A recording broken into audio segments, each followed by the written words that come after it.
Hey you. All right, so the first men's style trend that has got to go in 2023 is definitely ripped jeans. Holy denim Batman. I mean, a stylish pair of good quality, well-fitting, dark wash jeans are truly a thing of beauty. And yet I see so many guys walking around wearing intentionally distressed jeans full of pre-ripped holes and tears. It's a super sloppy look that's much more hobo than boho, and it may result in a woman giving you her spare change rather than her phone number. Speaking of clothes with unnecessary holes, if you are one of those men who chooses to wear Crocs outside the comfort of his own home, then you really need to question your dedication to looking presentable. Crocs are one of those items that seemed funny at first, but the joke got real old real fast, and no self-respected man should ever be caught wearing them in public in 2023. Guys, there are so many other footwear options out there that are just as comfy and nowhere near as hideous. So whoever said that you can't have too much of a good thing clearly wasn't talking about men's jewelry. Now, I personally love a nice minimal cuff or a slim chain, but wearing too much jewelry can really just overload your style and give you the reputation as the guy who wears too much jewelry. Not exactly a badge of honors. Now, the days of Mr. T being considered a style icon are long gone, and less really is always more. Okay, so this next style trend started in 2020 when we all had to resort to cutting our own hair. But guys, you are aware that it's 2023 now, and you can actually go to the barbers, right? Then why are so many of you still wearing mullets? This is such a lazy and just low rent hairstyle that maybe one man in 1,000 can pull off, but even that might be a stretch. You may think it's business in the front and party in the back, but trust me when I say that that's a party no woman is going to want to attend. Ugh. Speaking of low rent, some of you are really standing by that socks and slides look, aren't you? Honestly, if there was ever a style move that summed up the unwashed college student, it's gotta be pairing some dirty white socks, ugh, gross, with some stupid Nike or Adidas slides. Now, if you own either of these items, do yourself a favor and donate them to your nearest garbage can as soon as possible. And now,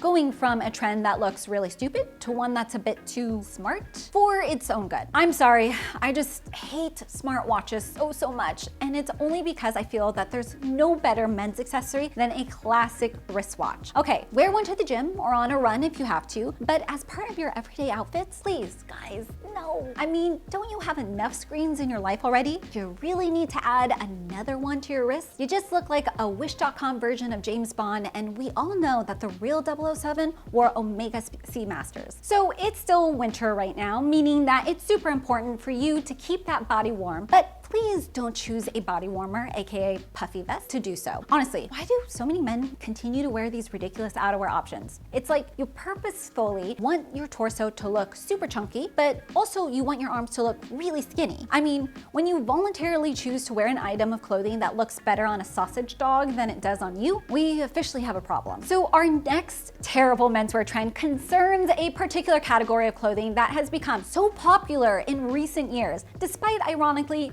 never really working for me. Yep, it's workwear. You know what I mean here. It's the Timberland boots, the Dickies overalls, the Carhartt everything. It may have looked good on Tupac in the 90s, but these days, this type of clothing it seems to be worn solely by these hipsters, influencers, and other folks who look like they couldn't hammer a nail if their lives depended on it. Now, a good chore jacket, on the other hand, now that's a workwear item that I can really get behind. Very much approve. And now, moving from an overly masculine aesthetic to one that's pretty much the polar opposite. Guys, we gotta talk about those skinny jeans. Trust me, when I say that we women don't exactly find it attractive when a guy wears clothes that look like they could actually fit us. Like, you do realize the Strokes were cool 20 years ago, right? It's time to get with the times. Speaking of, if you are trying to pull off a pair of bootcut or flared jeans or pants in 2023, then we need to have a little talk. Like skinny jeans, this particular look has a super dated and unflattering look that just looks really bad on 99.999% of guys. Instead, go for a pair of slim fit jeans if you've got a slim or regular build,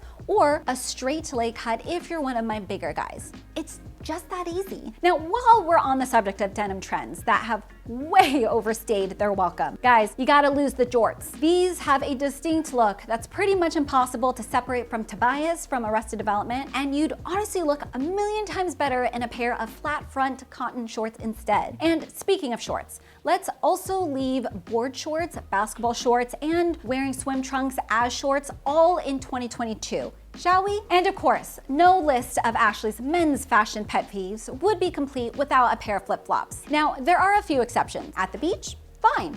By the pool, I'll allow it. But outside, in public, please put those toes away and let's leave something to the imagination here. Like flip-flops should only be worn near a body of water, sports sunglasses should really only be worn when you're, well, playing sports. Now, while a stylish pair of shades can really elevate both formal and casual outfits, wearing a pair of sports sunglasses anywhere other than the football field or running track just makes you look like a gigantic dork. I mean, I don't think I've ever once heard a woman say, damn, he looks so good in those Oakleys. It's pretty much impossible. So a crew neck t-shirt is one of my favorite men's essentials, but I'm so sick of seeing guys wearing ones featuring big, distracting, overbearing logos and slogans. Graphic tees are one of those items that I'll maybe allow if you're on the younger side, but once you're out of college, you really shouldn't need to be using your clothing as a way of telling the world that you have spent a stupid amount of money on a Gucci t-shirt or that you love Metallica. Speaking of t-shirts, I've got a little pop quiz for you. Where exactly should your t-shirt end? Just take a second, I'll wait. Okay, time's up, pencils down. Okay, so if you said anywhere other than, this is my waistline, right about here, then I'm afraid you failed, my friend. Wearing those super elongated t-shirts that go down to your knees, basically, really throws off your proportions and makes it look like you just picked the wrong size. Instead, go for a t-shirt that ends right around your belt line and lightly hugs your torso for a look that we women just love. Another trend, guys, that needs to be left in 2022 is trying to pull off the Cafe Racer leather jacket. In case you're unfamiliar, these are those super outdated jackets with the tabbed collar. Oof, just the worst. When it comes to leather jackets, I always advise approaching with caution, but these ones are just unforgivable. Bad jackets to not make you a bad boy. So you probably saw this next one coming. That's right, it's officially time to talk about the oversized clothing trend. Now, I'm not saying that you shouldn't avoid this look altogether, but please steer clear of pairing oversized shirts with oversized pants, as this just makes you look like you're wearing a big old parachute. Instead, you want to choose one item that has a more relaxed fit and then keep the rest of your items more fitted to help keep your overall look feeling more balanced. Next up, tying a plaid shirt around your waist. So what can I say about this particular look except that it really doesn't get any better than this? See what I did there? Now, I love the 90s as much as the next girl, but this grungy Seattle look is such a bad fad that has really overstayed its welcome, and there is no bigger style killer than tying a plaid shirt around your waist. Shirts should be worn around your torso, not as some kind of makeshift belt, and I really shouldn't have to be saying this in 2023. So I haven't exactly kept my burning hatred of white socks a secret, but guys who wear them tucked into their jogger pants? I mean, we've officially hit a new low. Joggers are supposed to be simple, stylish, and streamlined, and tucking them into a pair of nasty white socks completely ruins their cool look. There's laid back and there's lazy, and you just look like a guy who doesn't want to get the cuffs of his pants caught in his chain when going for a bike ride. No tucking your joggers, no wearing white socks, no questioning my rules. Anything I've missed or anything you disagree on? Let me know in the comments section. Until next time, bye.